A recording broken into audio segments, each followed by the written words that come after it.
ಎಲ್ಲದಕ್ಕೂ ಹೊಂದುವಂತಹ ಟೇಸ್ಟಿಯಾದ ಗೀ ಪುಡಿ ಮಾಡುವಂತಹ ವಿಧಾನವನ್ನು ನಾವು ಇವತ್ತು ಈ ವಿಡಿಯೋದಲ್ಲಿ ನೋಡ್ಕೊಂಡು ಬರೋಣ. 2 ಟೇಬಲ್ ಸ್ಪೂನ್ ಹೆಸರುಬೇಳೆ, 2 ಟೇಬಲ್ ಸ್ಪೂನ್ ಕಡಲೆಬೇಳೆ, 2 ಟೇಬಲ್ ಸ್ಪೂನ್ ಉದ್ದಿನಬೇಳೆ, 4 ಬೇಡಿಗೆ ಮೆಣಸಿನ್ಕಾಯಿ, 2 ಖಾರ ಮೆಣಸಿನ್ಕಾಯಿ, ಜೊತೆಗೆ ಸ್ವಲ್ಪ ಕರಿಬೇವು. ಇದಿಷ್ಟನ್ನು ಕೂಡ ಈಗ ನಾವು ಫ್ರೈ ಮಾಡ್ಕೊಳ್ಳೋಣ. ಇಲ್ಲಿ ನಾನು ಒಂದು ಪ್ಯಾನ್ನ ಇಟ್ಕೊಂಡಿದ್ದೀನಿ. ಈಗ ಇದಕ್ಕೆ ನಾನು 1.5 ಟೇಬಲ್ ಸ್ಪೂನಷ್ಟು ತುಪ್ಪವನ್ನು ಹಾಕ್ಕೊಳ್ತಾ ಇದ್ದೀನಿ.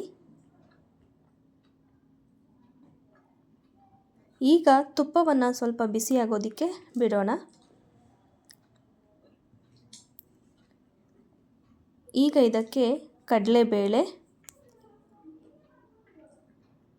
ಉದ್ದಿನಬೇಳೆ, ಹೆಸರುಕಾಳು ಎಲ್ಲವನ್ನು ಕೂಡ ಹಾಕ್ಕೊಳ್ತಾ ಇದ್ದೀನಿ.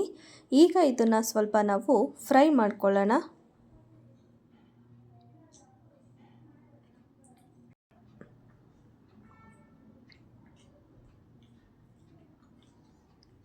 ಈಗ ಇದು ಫ್ರೈ ಆಗಿದೆ. ಈಗ ಇದಕ್ಕೆ ಮೆಣಸಿನ್ಕಾಯಿ ಸೇರಿಸ್ಕೊಳ್ಳೋಣ. ಹಾಗೆ ಕರಿಬೇವನ್ನು ಕೂಡ ಸೇರಿಸ್ಕೊಳ್ತಾ ಇದ್ದೀನಿ. ಇದಿಷ್ಟನ್ನು ಹಾಕ್ಕೊಂಡು ಈಗ ಫ್ರೈ ಮಾಡ್ಕೊಳ್ಳೋಣ.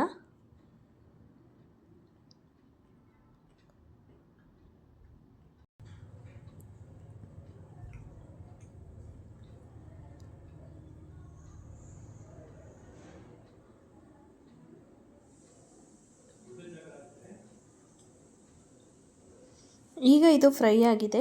ಈಗ ಇದನ್ನು ತಣ್ಣಗಾಗೋದಕ್ಕೆ ಬಿಡ್ತಾ ಇದ್ದೀನಿ.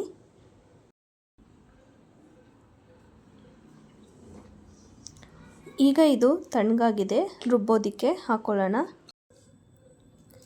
ನಾವು ಈ ಪುಡಿನ ತುಂಬ ನೈಸಾಗೂ ಕೂಡ ರುಬ್ಕೋಬಾರ್ದು, ಸ್ವಲ್ಪ ತರಿ ರೀತಿಯಾಗಿ ರುಬ್ಕೋಬೇಕು. ಇದಕ್ಕೆ ಯಾವುದೇ ಕಾರಣಕ್ಕೂ ನೀರಾಗಲಿ ಏನು ಸೇರಿಸಬಾರ್ದು. ಈಗ ಇದಕ್ಕೆ ನಾನು ರುಚಿಗೆ ತಕ್ಕಷ್ಟು ಉಪ್ಪನ್ನು ಕೂಡ ಸೇರಿಸ್ಕೊಳ್ತಾ ಇದ್ದೀನಿ.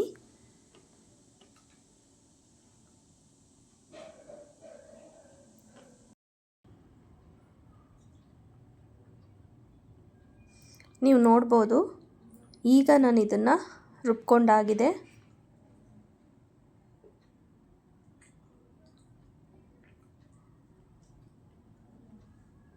ಯಾವ ರೀತಿಯಾಗಿ ಬಂದಿದೆ ಅಂತ ನೀವು ನೋಡ್ತಿದ್ದೀರಲ್ವ. ಇದನ್ನು ನಾವು ದೋಸೆ, ಇಡ್ಲಿ ಮತ್ತು ಬಿಸಿ ಅನ್ನಕ್ಕೆ ತುಪ್ಪ ಹಾಕಿ ತಿಂದ್ರಂತೂ ತುಂಬಾ ಟೇಸ್ಟಿಯಾಗಿರುತ್ತೆ. ಖಂಡಿತ ಈ ರೆಸಿಪಿನ ಒಂದು ಸಲ ನೀವು ಮನೇಲಿ ಟ್ರೈ ಮಾಡಿ, ತುಂಬಾ ಇಷ್ಟಪಡ್ತೀರಾ.